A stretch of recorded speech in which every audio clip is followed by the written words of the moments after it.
अस्सलाम वालेकुम दोस्तों, मैं हूं अय्याज शुजा। मेरे फेसबुक पेज और यूट्यूब चैनल पर खुश आमदीद।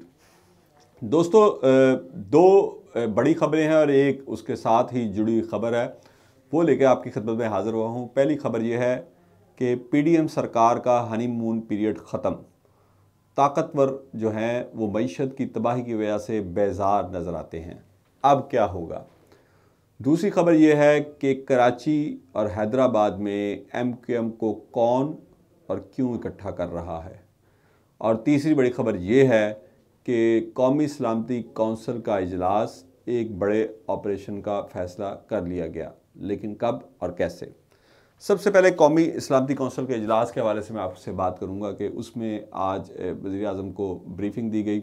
जो हालात तेज़ी से तबाह हो रहे हैं, ख़राब हो रहे हैं, और हमने जो कुर्बानियाँ देकर, इतनी जानी शहादतें देकर हमने तालिबान से जो इलाके हासिल किए थे वो वापस हमारे हाथ से सरक गए हैं, और अब बग़ैर किसी बड़े ऑपरेशन के वो इलाके वापस नहीं लिए जा सकते, और फुल स्केल वॉर के अलावा अब कोई रास्ता नहीं है। वरना इसी तरह आपको रोज़ खबरें आती रहेंगी कि आज हमारे इतने जवान शहीद हो गए, इतने अफसरान और जवान शहीद हो गए, आज वहाँ पे इस तरह हुआ, आज वहाँ पे इस तरह हुआ। तो ये आपके सामने मैंने वो हालात रखे हैं कि जो कौमी सलामती कौंसिल का इजलास हुआ था उसमें ये फ़ैसला होने जा रहा है कि एक बहुत बड़ा ऑपरेशन, जैसे कि ऑपरेशन ज़रब-ए-अज़्ब था, तो इस तरह का कोई बड़ा ऑपरेशन जो है, या ऑपरेशन रद्दुल फसाद आपको याद होगा, ये एक होने जा रहा है। अब दूसरी ख़बर ये है कि कराची में एमक्यूएम को कौन और क्यों इकट्ठा कर रहा है। तो उसकी वजह यह है कि कराची में आपको याद होगा कि 218 के इंतखाबात में लाहौर में 14 नशिस्तों में से सिर्फ 4 नशिस्तें कौमी असम्बली की पीटीआई जीत सकी थी। उनमें से 10 नशिस्तें जो हैं वो पीएमएलएन जीत गई थी। किसी भी मुल्क के शहर में, इवन पेशावर में भी ये रेशो नहीं थी पीटीआई के जीतने की जो कराची में आई, कि कराची में पीटीआई स्वीप कर गई थी। तो अब चूंकि ताकतवर हल्के पीटीआई को कंट्रोल करना चाहते हैं, पीटीआई को कट टू साइज़ करना चाह रहे हैं, क्योंकि जितने भी अब तक के हमारे सामने सर्वेज़ आ रहे हैं, चाहे वो पिल डाट का है, चाहे वो किसी और का है, उन सब सर्वेज़ के मुताबिक इमरान खान की मकबूलियत जो है उसमें बेइंतहा इजाफा हो रहा है, और वो गैर मकबूलियत जो उनके इक़्तिदार में जाने से पहले थी वो अब इंतहाई मकबूलियत में तब्दील हो चुकी है। और बाज़ सर्वेज़ 2/3 अक्सरियत का दावा कर रहे हैं आम इंतखाबात में, और बाज़ सर्वेज़ जो कि मैं उनको इतना क्रेडिबल नहीं कहूँगा, लेकिन वो 3/4 अक्सरियत का भी दावा कर रहे हैं। और ये सूरत हाल कराची में भी इसमें इजाफा हुआ है। जो उनकी मकबूलियत थी 2018 से बहुत बढ़ गई है। तो अब फिर ताकतवर हलकों ने ये फैसला किया कि एमक्यूएम को दोबारा जोड़ दिया जाए, जो कि सबको पता है कि इस्टेब्लिशमेंट की पार्टी है। इसीलिए खालिद मकबूल सिद्दीकी, फ़ारूक सत्तार और पाक सरजमीन पार्टी को कामरान टिसोरी जो हैं गवर्नर सिंध, वो एक पेज पे लाने की कोशिश कर रहे हैं। टिसोरी का किसको नहीं पता कि टिसोरी की वजह से ही खालिद मकबूल सिद्दीकी और दीगर ने इख्तलाफ किया था फ़ारूक सत्तार से, और यहाँ तक कि उनको पार्टी छोड़नी पड़ी थी। उसी टिसोरी को किसके कहने पर खालिद मकबूल सिद्दीकी ने गवर्नर सिंध बनने दिया। ये अब हकीकत ज़्यादा देर अब आप उसको छुपा नहीं सकते कि टिसोरी जो हैं वो इस्टेब्लिशमेंट के बहुत करीबी हैं, और इस्टेब्लिशमेंट के दबाव पर ही उनको गवर्नर सिंध बनाया गया है। और अब वो इमरान खान का रास्ता रोकने के लिए एमक्यूएम के तमाम वोट को एक जमात, एक जगह पे इकट्ठा कर रहे हैं। ये भी मंसूबा साजों का ही मंसूबा है, उन्हीं के प्लान का हिस्सा है कि कराची से इमरान खान को कट टू साइज़ किया जाए। 2018 में अगर वो इतनी सीटें जीत सकता है, तो अब जबकि हालात उसके हक में हैं तो वो स्वीप कर जाएगा। कराची की 24-25 जितनी भी नशिस्तें हैं वो सारी की सारी स्वीप हो जाएंगी। तो इसलिए इमरान खान को वहाँ कट टू साइज़ करने के लिए काम ये किया जा रहा है, और वहाँ पे एमक्यूएम को इकट्ठा किया जा रहा है। अब मैं आपको बताऊँगा कि हनीमून पीरियड ख़त्म हो चुका है पीडीएम सरकार का। जिन्होंने दावे किए थे, जिन्होंने छुप छुप के जनरल बाजवा से मीटिंग करके ये दावे किए थे कि हम मईशत को ट्रैक पे ले आएंगे, हम पाकिस्तान को डिफ़ॉल्ट नहीं होने देंगे, इमरान खान अगर बरसर इक़्तिदार रहा तो पाकिस्तान डिफ़ॉल्ट कर जाएगा, उनके होते हुए आज हमारे जो ज़र मुबादला के ज़खायर हैं वो $6 अरब से भी नीचे गिर गए हैं।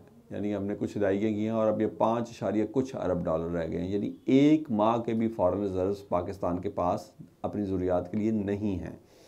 तो अब उन्होंने बड़ी संजीदगी से सोचना शुरू कर दिया है कि पीडीएम सरकार ने जितने वादे किए थे वो वादे पूरे नहीं हो सके हैं। यानी आज 8 माह गुजर गए हैं, लेकिन उनमें से मईशत की बहाली का जो सबसे बड़ा वादा था वो पूरा नहीं हुआ और पाकिस्तान दिन ब दिन जो है वो मईशत उसकी दगरगू है, ज़बू खाली का शिकार है। और अब तो जो 5% कल मैं सुन रहा था जियो पे, उस्मा बुखारी साहबा कह रही थी कि जी इमरान खान ने अपनी एक तकरीर में ख़ुद तस्लीम किया कि उनके दौर में पाकिस्तान के डिफ़ॉल्ट करने का 5% खदशा था। तो अब मुख्तलिफ जो सर्वेज़ हैं वो तो इस खदशे को 70% से भी ऊपर ले गए हैं। तो फिर आप बताएं कि PTI या इमरान खान का दौरे हुकूमत मईशत के एतबार से ज़्यादा बुरा था या मौजूदा दौरे हुकूमत। और इस हवाले से अब ताकतवरों ने जो टेक्नोक्रेट वाला सिस्टम है उसके ऊपर बड़ी संजीदगी से गौर करना शुरू कर दिया है और इसकी तस्दीक भी हो गई है। कल रात ही खुर्रम दस्तगीर एक प्रोग्राम में बैठे थे हामिद मीर के, और उसी प्रोग्राम में असद कैसर भी थे साबिक स्पीकर, और उन्होंने वहाँ पे हामिद मीर के प्रोग्राम में बहुत बड़ा दावा किया कि हमें मुस्लिम लीग नून और PDM ने लंबे अबूरी सेटअप के लिए दावत दी थी, लेकिन हमने इनकार कर दिया। जिस पर फौरी तौर पे चौंक कर हामिद मीर ने सवाल किया खुर्रम दस्तगीर जो कि स्टूडियो के अंदर मौजूद थे। असद कैसर को उन्होंने फ़ोन कॉल पे लिया हुआ था और उन्होंने खुर्रम दस्तगीर को कहा, तो उन्होंने कहा ये इनको एक गैर रस्मी मुलाकात में हमने दावत दी थी। अब ये कौन तय करेगा कि रस्मी मुलाकात कौन सी होती है और गैर रस्मी मुलाकात कौन सी होती है।